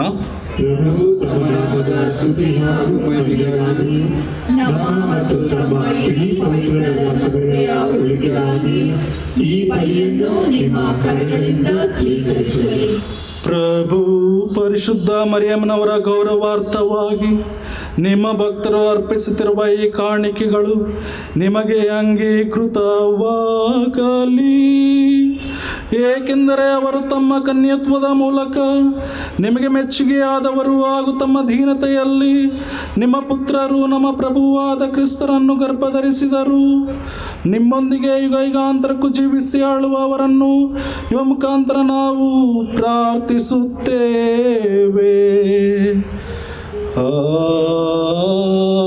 ಆಮೆನ್. ಪ್ರಭು ನಿಮ್ಮೊಡನೆ ಇರಲಿ.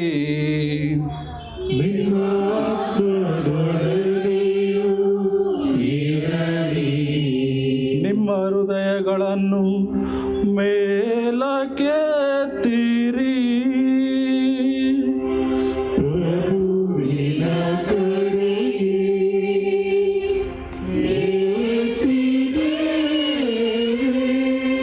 ನಮ್ಮ ಪ್ರಭು ದೇವರಿಗೆ ಕೃತಜ್ಞತೆಯನ್ನು ಸಲ್ಲಿಸೋಣ.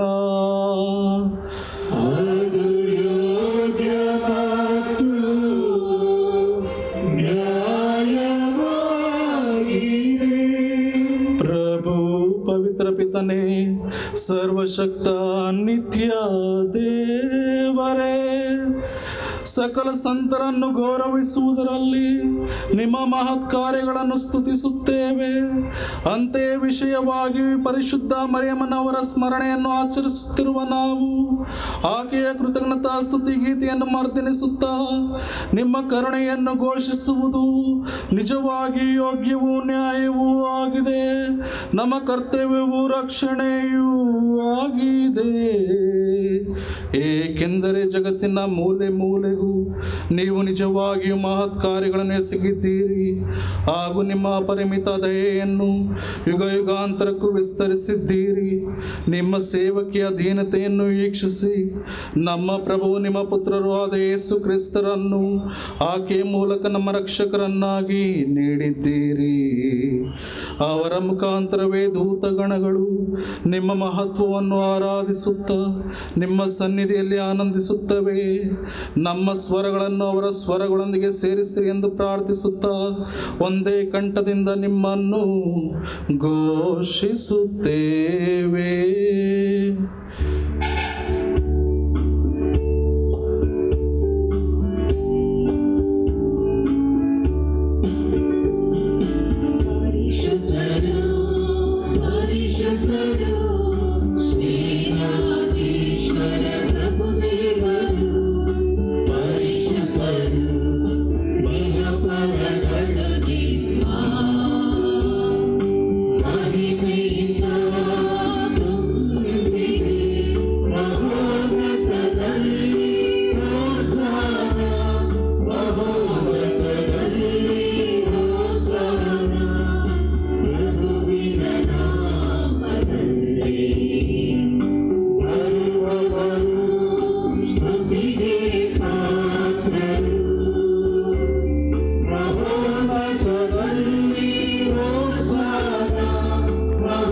ಪ್ರಭು, ನೀವು ನಿಜವಾಗಿಯೂ ಪರಿಶುದ್ಧರು.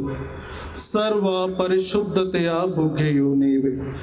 ಈ ಕೊಡುಗೆಗಳ ಮೇಲೆ ನಿಮ್ಮ ಪವಿತ್ರಾತ್ಮರನ್ನು ಇಬ್ಬನಿಯಂತೆ ಸುರಿಸಿ ಪಾವನಗೊಳಿಸರೆಂದು ಪ್ರಾರ್ಥಿಸುತ್ತೇವೆ.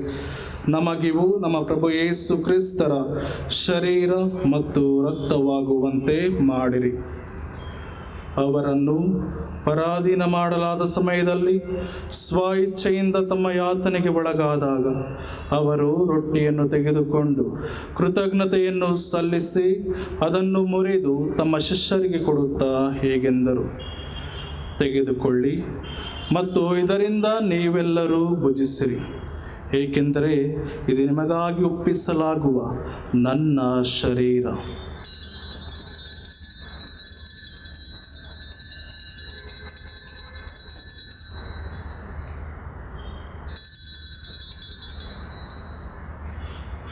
ಅಂತೆಯೇ ಭೋಜನದ ಅಂತ್ಯದಲ್ಲಿ ಅವರು ಪಾನ ಪಾತ್ರೆಯನ್ನು ತೆಗೆದುಕೊಂಡು ಮತ್ತೊಮ್ಮೆ ನಿಮಗೆ ಕೃತಜ್ಞತೆಯನ್ನು ಸಲ್ಲಿಸಿ ತಮ್ಮ ಶಿಷ್ಯರಿಗೆ ಕೊಡುತ್ತಾ ಹೀಗೆಂದರು, ತೆಗೆದುಕೊಳ್ಳಿ ಮತ್ತು ಇದರಿಂದ ನೀವೆಲ್ಲರೂ ಪಾನ ಮಾಡಿರಿ, ಏಕೆಂದರೆ ಇದು ಹೊಸ ಮತ್ತು ಅನಂತ ಒಡಂಬಡಿಕೆಯ ನನ್ನ ರಕ್ತದ ಪಾತ್ರೆ. ಈ ರಕ್ತವು ನಿಮ್ಮ ಮತ್ತು ಅನೇಕರ ಪಾಪಗಳ ಪರಿಹಾರಕ್ಕಾಗಿ ಸುರಿಸಲಾಗುವುದು. ಇದನ್ನು ನನ್ನ ಸ್ಮರಣೆಗಾಗಿ ಮಾಡಿರಿ.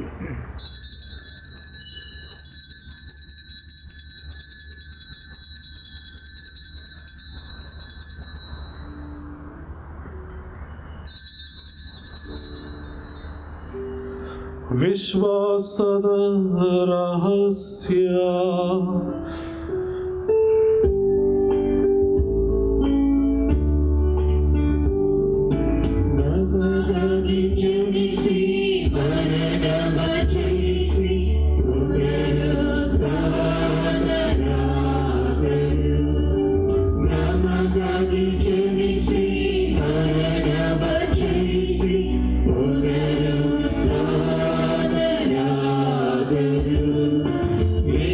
Yeah.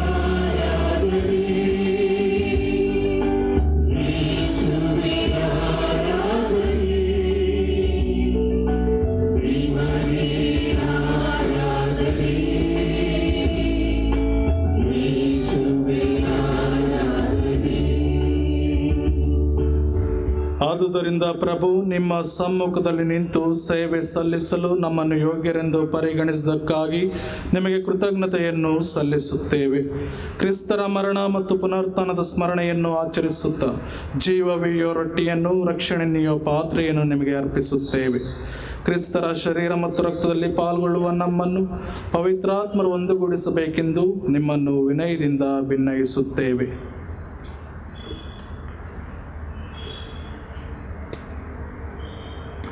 ಪ್ರಭು, ನಿಮ್ಮ ವಿಶ್ವವ್ಯಾಪ್ತ ಧರ್ಮಸಭೆಯನ್ನು ಸ್ಮರಿಸಿಕೊಳ್ಳಿರಿ. ನಮ್ಮ ವಿಶ್ವಗುರು ಫ್ರಾನ್ಸಿಸ್ ಅವರೊಂದಿಗೂ, ನಮ್ಮ ಮಹಾಧರ್ಮಾಧ್ಯಕ್ಷ ಪೀಟರ್ ಮಚ್ಚಾದ ಅವರೊಂದಿಗೂ, ಸಕಲ ಯಾಜಕರೊಂದಿಗೂ ಅದನ್ನು ಪ್ರೀತಿಯ ಪರಿಪೂರ್ಣತೆಡೆಗೆ ಮುನ್ನಡೆಸಿರಿ.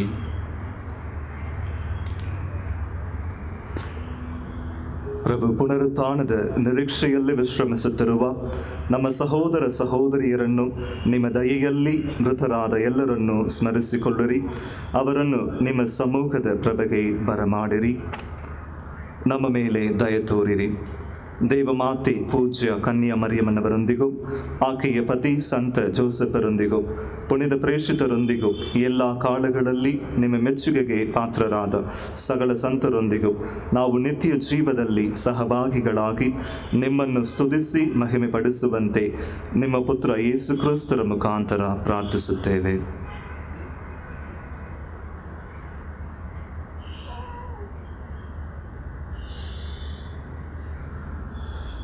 ಇವರ ಮುಖಾಂತರವು, ಇವರೊಂದಿಗೂ, ಇವರಲ್ಲಿಯೂ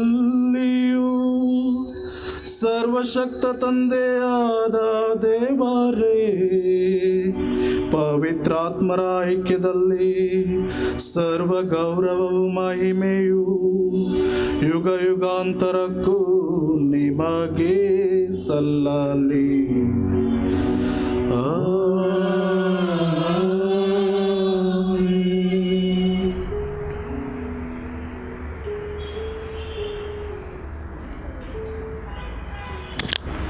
ಪ್ರಭು ಯೇಸು ಕ್ರಿಸ್ತರಲ್ಲಿ ವಿಶ್ವಾಸವಿರಿಸಿ ನಾವು ಸಹ ಒಂದು ದಿನ ಮಾತೆ ಮರಿಯಳಂತೆ ನಾವು ಸಹ ಒಂದು ದಿನ ಯೇಸುವಿನ ಸಮ್ಮುಖದಲ್ಲಿ ಸೇರಲು ಬೇಕಾದ ವರಪ್ರಸಾದಗಳನ್ನು ಪ್ರಭು ದೇವರು ನಮಗೆ ನೀಡಲಿ ಎಂಬುದಾಗಿ ಅವರೇ ಕಲಿಸಿಕೊಟ್ಟ ಪ್ರಾರ್ಥನೆಯ ಮೂಲಕ ಭಕ್ತಿಯಿಂದ ವಿಶ್ವಾಸದಿಂದ ಪ್ರಾರ್ಥಿಸೋಣ.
ಪ್ರಭು ಸಕಲ ಕೇಡುಗಳಿಂದ ನಮ್ಮನ್ನು ರಕ್ಷಿಸಿರೆಂದು ಪ್ರಾರ್ಥಿಸುತ್ತೇವೆ.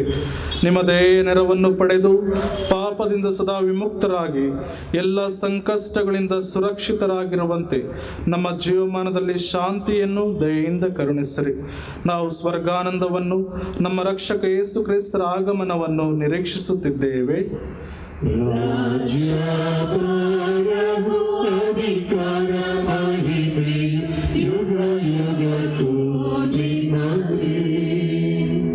ಪ್ರಭು ಯೇಸು ಕ್ರಿಸ್ತರೇ, ನಿಮ್ಮ ಪ್ರೇಷಿತರಿಗೆ ನಿಮಗೆ ಶಾಂತಿಯನ್ನು ಬಿಟ್ಟು ಹೋಗುತ್ತೇನೆ, ನನ್ನ ಶಾಂತಿಯನ್ನೇ ನಿಮಗೆ ಕೊಡುತ್ತೇನೆಂದು ಹೇಳಿದ್ದೀರಿ. ನಮ್ಮ ಪಾಪಗಳನ್ನು ಲಕ್ಷಿಸದೆ ನಿಮ್ಮ ಧರ್ಮಸಭೆಯ ವಿಶ್ವಾಸವನ್ನು ವೀಕ್ಷಿಸಿರಿ. ಅದಕ್ಕೆ ನಿಮ್ಮ ಚಿತ್ತದ ಪ್ರಕಾರ ಶಾಂತಿಯನ್ನು, ಐಕ್ಯತೆಯನ್ನು ದಯೆಯಿಂದ ದಯಪಾಲಿಸಿರಿ. ಯುಗ ಯುಗಾಂತರಕ್ಕೂ ಜೀವಿಸಿ ಆಳುವ ನಿಮ್ಮನ್ನು ಪ್ರಾರ್ಥಿಸುತ್ತೇವೆ. ಪ್ರಭುವಿನ ಶಾಂತಿ ಸದಾ ನಿಮ್ಮೆಲ್ಲರಲ್ಲಿರಲಿ. ಪರಸ್ಪರ ಪ್ರಭುವಿನ ಶಾಂತಿಯನ್ನು ಕೋರೋಣ.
ಇಗೋ ದೇವರ ಕುರಿಮರಿ, ಇಗೋ ಇವರೇ ಲೋಕದ ಪಾಪಗಳನ್ನು ಪರಿಹರಿಸುವವರು. ಈ ಕುರಿಮರಿಯ ಭೋಜನಕ್ಕೆ ಆಹ್ವಾನಿತರಾದ ನಾವೆಲ್ಲರೂ ಭಾಗ್ಯವಂತರು.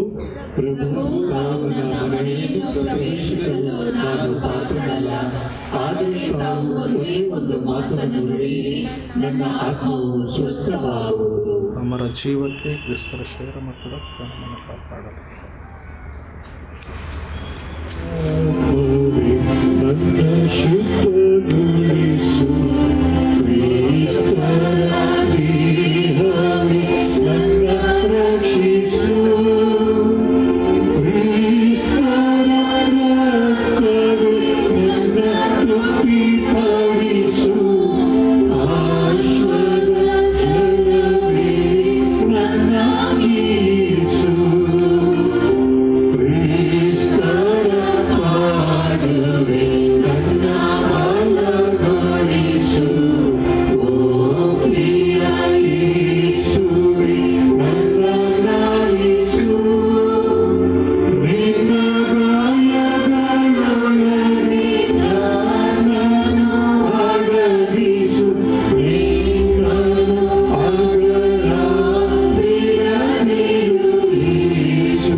ಈ ದಿನದ ಊಟವನ್ನು ಸ್ಪಾನ್ಸರ್ ಮಾಡಿರುವವರು ಜೋಸೆಫ್ ಆಂಟನಿ ಸ್ವಾಮಿ, ನವೀನ್ ರೀಟಾ ಕುಟುಂಬದವರು. ಗಾರ್ಲ್ಯಾಂಡನ್ನು ಸ್ಪಾನ್ಸರ್ ಮಾಡಿರುವವರು ನಿರ್ಮಲಾ ವಿಲಿಯಂ ಜ್ಞಾನಪ್ರಕಾಶ್ ಕುಟುಂಬದವರು. ಇವರೆಲ್ಲರಿಗೂ ದೇವರು ಆಶೀರ್ವಾದ ಮಾಡಲೆಂದು ಇಚ್ಛಿಸುತ್ತೇವೆ. ಹಬ್ಬಕ್ಕೆ ಇನ್ನೂ ಕೆಲವರು ಕಾಣಿಕೆಯನ್ನು ತಮ್ಮ ಕಾಂಟ್ರಿಬ್ಯೂಷನ್ನ ಕೊಡದಿದ್ದರೆ ದಯಮಾಡಿ ಎನ್ವಲಪಲ್ಲಿ ನಿಮ್ಮ ಹೆಸರುಗಳನ್ನು ಬರೆದು ಕೊಡಲೆಂದು ನಿಮ್ಮನ್ನು ಕೇಳ್ಕೊಳ್ಳುತ್ತೇನೆ. 21ನೇ ತಾರೀಕು ಕೊಡಲ್ಪಡುವ ದೃಢೀಕರಣ ಕಾರ್ಯಕ್ರಮಕ್ಕೆ ಯಾರಾದರೂ ಹೂನಾರವನ್ನು ಸ್ಪಾನ್ಸರ್ ಮಾಡೋದಾದರೆ ಮಾಡಬಹುದು. ಮತ್ತು 12 ವಯಸ್ಸಕ್ಕೆ ಮೇಲಿರುವ ಎಲ್ಲ ಮಕ್ಕಳಿಗೂ ದೃಢೀಕರಣ ಕೊಡಲಾಗುವುದು. ಅಕಸ್ಮಾತ್ ಯಾರಾவது ದೊಡ್ಡವರು ಇನ್ನೂ ದೃಢೀಕರಣ ಸ್ವೀಕರಿಸಲಿಲ್ಲದಿದ್ದರೆ ಅವರು ತಮ್ಮ ಜ್ಞಾನ ಸ್ನಾನ ಸರ್ಟಿಫಿಕೇಟನ್ನು ತಂದುಕೊಟ್ಟು ಫಾದರ್ ಅರುಣನ್ನು ಭೇಟಿ ಮಾಡಿ ಈ ಒಂದು ಸಂಸ್ಕಾರವನ್ನು ಸ್ವೀಕರಿಸಿದ್ರೆ ನಿಮಗೆ ಉತ್ತಮ ಆಶೀರ್ವಾದ. ಈಗ ಕೊನೆಯ ಹಾಡಿದ ನಂತರ ಸ್ವಾಮಿಗಳವರು ಒಂದು 10 ನಿಮಿಷ ಧ್ಯಾನವನ್ನು ನಮಗೆ ಮಾಡಿ ಆಶೀರ್ವಾದವನ್ನು ಕೊಡುವರು. ಎದ್ದು ನಿಂತ್ಕೊಳ್ಳಿರಿ.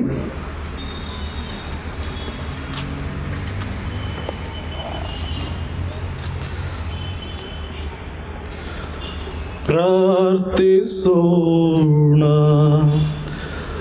ಪ್ರಭು, ಸ್ವರ್ಗೀಯ ಭೋಜನದಿಂದ ಪೋಷಿತರಾದ ನಾವು ನಿಮ್ಮನ್ನು ವಿನಯದಿಂದ ವಿನಂತಿಸುತ್ತೇವೆ. ಕನ್ಯೆಯಿಂದ ಜನಿಸಿದ ನಿಮ್ಮ ಪುತ್ರರನ್ನು ಈ ಸಂಸ್ಕಾರದಲ್ಲಿ ಸ್ವೀಕರಿಸಿದ ನಾವು ನಮ್ಮ ನಡೆನುಡಿಯಲ್ಲಿ ಅವರನ್ನು ಅನುಕರಿಸುವಂತೆ ಕರುಣಿಸಿರಿ. ನಮ್ಮ ಪ್ರಭು ಯೇಸು ಕ್ರಿಸ್ತರ ಮುಖಾಂತರ ನಿಮ್ಮನ್ನು ಪ್ರಾರ್ಥಿಸುತ್ತೇವೆ.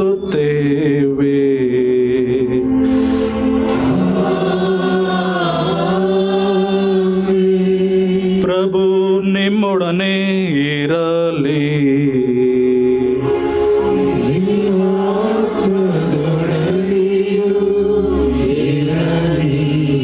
ಸರ್ವಶಕ್ತ ದೇವರಾದ ಪಿತಾ, ಸುತ ಮತ್ತು ಪವಿತ್ರಾತ್ಮರು ನಿಮ್ಮನ್ನು ಆಶೀರ್ವದಿಸಲಿ.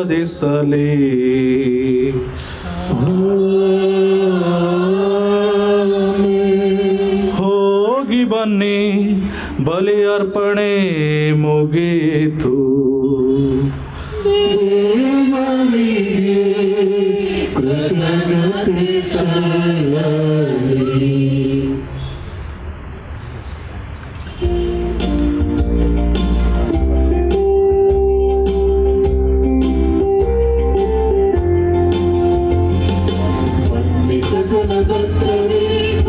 ಹಾಡುವ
ದಿವ್ಯ ಪರಮ ಪ್ರಸಾದದಲ್ಲಿ ಪ್ರಸನ್ನರಾಗಿರುವ ಪ್ರಭುವೇ, ನಾವು ನಿಮ್ಮನ್ನು ವಂದಿಸುತ್ತೇವೆ, ಸ್ತುತಿಸುತ್ತೇವೆ, ಆರಾಧಿಸುತ್ತೇವೆ, ಮಹಿಮೆಪಡಿಸುತ್ತೇವೆ.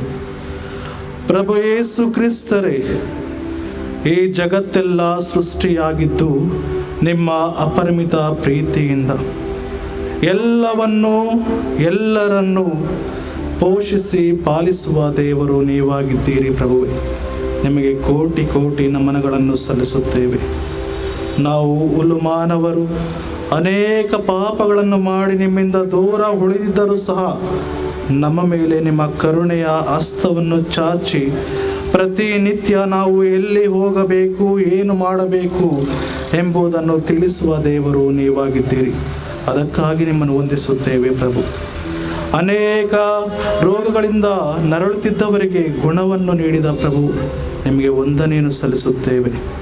ಪ್ರಭು ದೇವರೇ, ನಾವು ವಿಶ್ವಾಸಿಸುತ್ತೇವೆ, ನೀವು ನಿಜವಾಗಿಯೂ ಈ ದಿವ್ಯ ಪರಮ ಪ್ರಸಾದದಲ್ಲಿ, ಈ ಪ್ರಭಾವಳಿಯಲ್ಲಿ, ಈ ಚಿಕ್ಕ ರೊಟ್ಟಿಯ ರೂಪದಲ್ಲಿ ನೆಲೆಸಿದ್ದೀರಿ ಎಂಬುದಾಗಿ. ಪ್ರಭುವೇ, ಪ್ರಭು ಬನ್ನಿರಿ, ನಮ್ಮ ಮನಸ್ಸುಗಳಲ್ಲಿ ಬನ್ನಿರಿ, ನಮ್ಮ ಮನೆಗಳಲ್ಲಿ ಬನ್ನಿರಿ, ನಮ್ಮ ಹೃದಯದಲ್ಲಿ ಬಂದು ವಾಸ ಮಾಡಿರಿ. ಪ್ರಭು, ಎಲ್ಲರೂ ಕಣ್ಣುಗಳನ್ನು ಮುಚ್ಚಿಕೊಳ್ಳೋಣ. ಆ ಪ್ರಭುವನ್ನು ಈ ಪ್ರಭಾವಳಿಯಲ್ಲಿ ಚಿಕ್ಕ ರೊಟ್ಟಿಯ ರೂಪದಲ್ಲಿ ನಮ್ಮ ಮಧ್ಯೆ ವಾಸಿಸುವ ಈ ಪ್ರಭುವನ್ನು ನಮ್ಮ ಹೃದಯಕ್ಕೆ ಆಹ್ವಾನಿಸೋಣ. ಪ್ರಭು, ನಾನು ಅಯೋಗ್ಯನು ಪ್ರಭು, ನಾನು ಅಶುದ್ಧನು ಪ್ರಭು. ಪ್ರಭು, ಅನೇಕ ಕೆಟ್ಟ ಚಟಗಳಿಂದ ನಾನು ನಿಮ್ಮಿಂದ ದೂರ ಉಳಿದಿದ್ದೇನೆ ಪ್ರಭು. ಅನೇಕ ಸೈತಾನನ ಶೋಧನೆಗೆ ಬಂದಿಯಾಗಿದ್ದೇನೆ ಪ್ರಭು. ನನ್ನನ್ನು ಈ ಬಂಧನದಿಂದ ಬಿಡಿಸಲು ನಿಮ್ಮೊಬ್ಬರಿಗೆ ಸಾಧ್ಯ ಪ್ರಭು. ಪ್ರಭು, ಈ ಪ್ರಪಂಚವು ನಾನಾ ರೀತಿಯ ಜಂಜಾಟದಲ್ಲಿ ಮುಳುಗಿರುವಾಗ ನನಗೆ ಈ ಅವಕಾಶವನ್ನು ಕೊಟ್ಟು ನಿಮ್ಮನ್ನು ಸ್ತುತಿಸಲು, ನಿಮ್ಮನ್ನು ಆರಾಧಿಸಲು, ನಿಮ್ಮ ಬಲಿಪೂಜೆಯಲ್ಲಿ ಭಾಗವಹಿಸಲು, ನಿಮ್ಮನ್ನು ಸ್ಮರಿಸಲು ನಮ್ಮೆಲ್ಲರನ್ನು ಇಲ್ಲಿ ಆಹ್ವಾನಿಸಿದೆಯ ಪ್ರಭು. ನಮಗೆ ವಂದನೆಯನ್ನು ಸಲ್ಲಿಸುತ್ತೇವೆ ಪ್ರಭು. ನಾನು ಪಾಪಿಯಾಗಿದ್ದರೂ ನನ್ನ ಸ್ನೇಹಿತನಾಗಿ, ನನ್ನ ಒಡನಾಡಿಯಾಗಿ, ನನ್ನ ಪ್ರತಿಯೊಂದು ಧ್ವನಿಯಲ್ಲೂ ಧ್ವನಿಯಾಗಿ, ನನ್ನ ಪ್ರತಿಯೊಂದು ನುಡಿಯಲ್ಲಿ ನುಡಿಯಾಗಿ, ಪ್ರತಿಯೊಂದು ಹೆಜ್ಜೆಯಲ್ಲಿ ಹೆಜ್ಜೆ ಇಡಲು ಸದಾ ಪರಂಬರಿಸುವ ಪ್ರಭು, ನಿಮಗೆ ವಂದನೆಯನ್ನು ಸಲ್ಲಿಸುತ್ತೇವೆ. ಪ್ರಭು ದೇವರೇ, ಸರ್ವಶಕ್ತ ದೇವರೇ, ನೀವಿಲ್ಲದೆ ನಾನೇನನ್ನು ಮಾಡಲು ಅಸಾಧ್ಯ ಪ್ರಭು. ಏಕೆಂದರೆ ಎಲ್ಲ ಸಾಧ್ಯವಾದದ್ದು ನಿಮ್ಮಿಂದಲೇ ಪ್ರಭು. ನಮ್ಮನ್ನೇ, ನಮ್ಮ ದೇಹವನ್ನೇ ನಿಮಗೆ ಸಮರ್ಪಿಸುತ್ತೇವೆ ಪ್ರಭು. ಈ ದೇಹವನ್ನು ನಿನ್ನ ಪವಿತ್ರ ದೇಹವನ್ನಾಗಿ ಪರಿವರ್ತಿಸು ಪ್ರಭು. ಏಕೆಂದರೆ ನೀವೇ ನುಡಿದಿದ್ದೀರಿ, ನನ್ನ ದೇಹವಿದು ನನ್ನ ಆಲಯ, ಪವಿತ್ರ ಆಲಯ. ಇದನ್ನು ಶುಚಿಯಾಗಿಟ್ಟುಕೊಳ್ಳಲು, ಇದನ್ನು ಶುದ್ಧವಾಗಿಟ್ಟುಕೊಳ್ಳಲು ನಮಗೆ ಉತ್ತೇಜನವನ್ನು, ನಮಗೆ ಪ್ರೇರಣೆಯನ್ನು ನೀಡಿರಿ ಪ್ರಭು. ಪ್ರಭು ಯೇಸುವೆ, ಬನ್ನಿರಿ, ನನ್ನ ಮನೆಯಲ್ಲಿ ಬನ್ನಿರಿ ಪ್ರಭು. ಅನೇಕ ಕಷ್ಟಗಳು, ಅನೇಕ ನಷ್ಟಗಳಿಂದ ನರಳಿರುವ ನನ್ನ ಕುಟುಂಬಕ್ಕೆ ಬನ್ನಿರಿ ಪ್ರಭು. ಅನೇಕ ಕಾಯಿಲೆಗಳಿಂದ ನರಳಿ ಸೋತು ಹೋಗಿದ್ದೇನೆ ಪ್ರಭು. ನನಗೆ ಬಿಡುಗಡೆ ಬೇಕಾಗಿದೆ ಪ್ರಭು. ಬನ್ನಿರಿ, ಬಂದು ನಮಗೆ ಭರವಸೆಯ ಬೆಳಕನ್ನು ನೀಡಿರಿ ಪ್ರಭು. ನೀವೇ ನುಡಿದಿದ್ದೀರಿ, ನಾನೇ ಸತ್ಯ, ನಾನೇ ಮಾರ್ಗ, ನಾನೇ ಜೀವ ಎಂದು ಪ್ರಭು. ಅದನ್ನೇ ಅರಸಿ ನಾವು ಇಂದು ಬಂದಿದ್ದೇವೆ, ನಿಮ್ಮ ಸತ್ಯವನ್ನು ಕಾಣಲು, ನಿಮ್ಮಲ್ಲಿ ಜೀವವನ್ನು ಪಡೆಯಲು, ನಿಮ್ಮ ಬೆಳಕನ್ನು ಸರ್ವರಿಗೂ ಪ್ರಕಟಿಸಲು ಪ್ರಭು ನಾವಿಲ್ಲಿ ಬಂದಿದ್ದೇವೆ ಪ್ರಭು. ನಿಮ್ಮ ಆ ಜ್ಯೋತಿಯನ್ನು ನಮ್ಮಲ್ಲಿ ಉರಿಯಲು ನಮಗೆ ಸಹಾಯವನ್ನು ನೀಡಿರಿ ಪ್ರಭು. ಪ್ರಭು ಯೇಸುವೆ, ನಿಮಗೆ ಕೋಟಿ ಕೋಟಿ ಆರಾಧನೆಯನ್ನು, ಕೋಟಿ ಕೋಟಿ ನಮನವನ್ನು ಸಲ್ಲಿಸುತ್ತೇವೆ ಪ್ರಭು. ನೀವು ಎಷ್ಟೊಂದು ಒಳ್ಳೆಯವರು ಪ್ರಭು, ಎಷ್ಟೊಂದು ಪ್ರೀತಿಯನ್ನು ನೀವ ಪ್ರಭು ನೀವಾಗಿದ್ದೀರಿ. ಈ ಪ್ರಪಂಚವೆಲ್ಲ, ಈ ಮಾನವ ಕುಲವೆಲ್ಲ ಕೈ ಬಿಟ್ಟರೂ ನಾನು ನಿನ್ನನ್ನು ಎಂದಿಗೂ ಕೈ ಬಿಡುವೆನು ಎಂದು ನುಡಿದ ಪ್ರಭು. ಅದರಲ್ಲಿ ವಿಶ್ವಾಸಿಸುತ್ತೇವೆ ಪ್ರಭು, ನೀವು ಎಂದಿಗೂ ನಮ್ಮನ್ನು ಕೈ ಬಿಡಲ್ಲ ಎಂಬುದಾಗಿ ಪ್ರಭು. ಆ ವಿಶ್ವಾಸದಿಂದ ಇಂದು ನೆರೆದಿದ್ದೇವೆ. ಇಂದು ನಾವು ಜೀವಂತವಾಗಿದ್ದೇವೆಂದರೆ ಅದು ನಿಮ್ಮ ಕರುಣೆಯ ಹೊರತು ಬೇರೆ ಏನೂ ಅಲ್ಲ ಪ್ರಭು.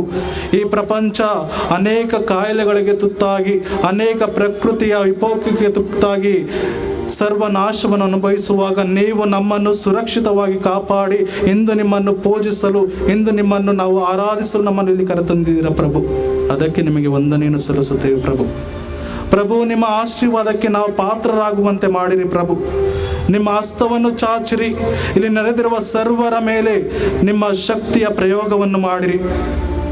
ಯಾರು ಇಲ್ಲಿ ವಿಶ್ವಾಸದಲ್ಲಿ ಪ್ರಾರ್ಥಿಸುತ್ತಾರೋ ಖಂಡಿತವಾಗಿ ಪ್ರಭು ನಿಮ್ಮನ್ನು ಅರಸುತ್ತಾರೆ ಎಂಬ ವಿಶ್ವಾಸದಲ್ಲಿ ನಾವು ಪ್ರಾರ್ಥಿಸುತ್ತಿದ್ದೇವೆ ಪ್ರಭು.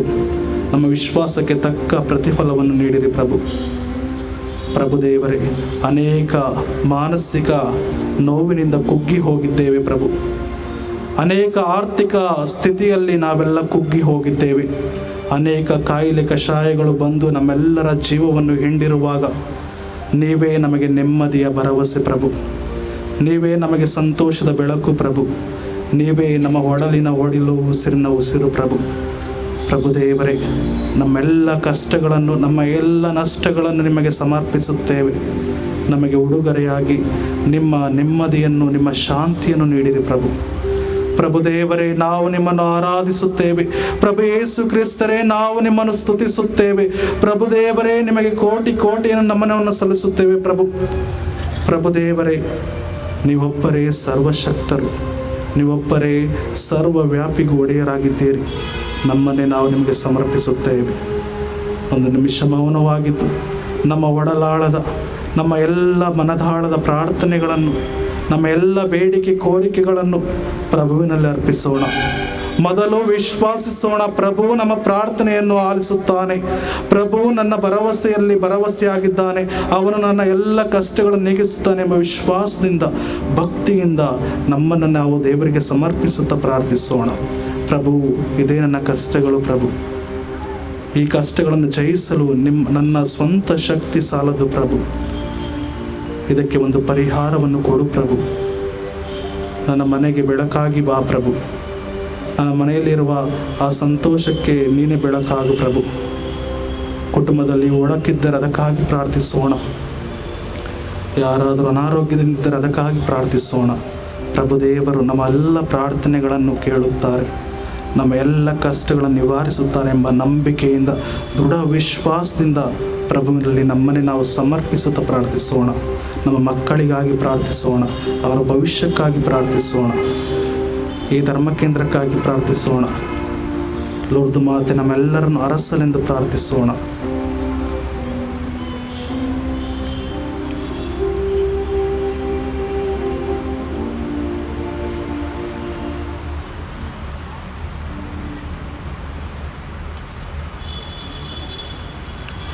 ಪ್ರಭು ದೇವರಲ್ಲಿ ನಮ್ಮೆಲ್ಲ ಕುಂದುಕೊರತೆಗಳನ್ನು ಸಮರ್ಪಿಸುತ್ತಾ, ನಮ್ಮೆಲ್ಲ ಧನ್ಯವಾದಗಳನ್ನು ಸಲ್ಲಿಸುತ್ತಾ, ಆ ಪ್ರಭು ದೇವರ ಆಶೀರ್ವಾದಕ್ಕೆ ನಾವೆಲ್ಲರೂ ಪಾತ್ರರಾಗೋಣ.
ಸರ್ವಶಕ್ತಿಯಿಂದ ಕೂಡಿತು.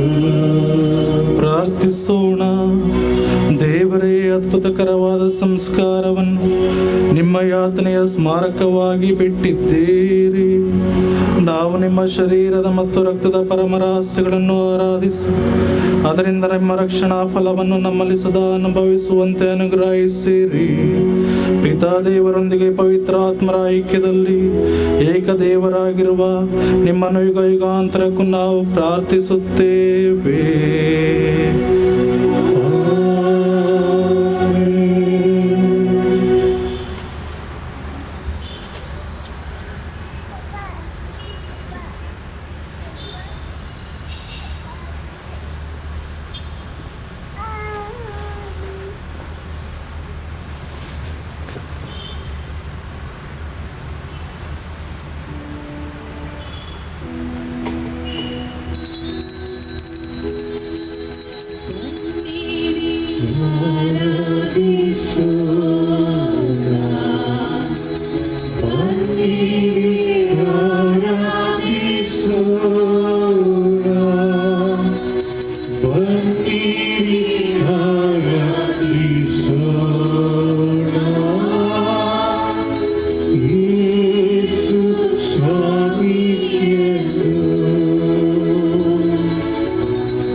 ನಮ್ಮನ್ನು ರಕ್ಷಿಸಲಿ. ನಮ್ಮ ಸರ್ವೇಶ್ವರ ಪಿತನ ಸುತನ ಮತ್ತು ಪವಿತ್ರಾತ್ಮರ ನಾಮದಲ್ಲಿ ಆಮೆನ್. ಯೇಸುವೇ ನಮ್ಮ ಪ್ರಭು, ಇಂದಿಗೂ ಎಂದೆಂದಿಗೂ ಎಂದಿಗೂ ಎಂದೆಂದಿಗೂ ಯೇಸುವೇ ನಮ್ಮ ಪ್ರಭು.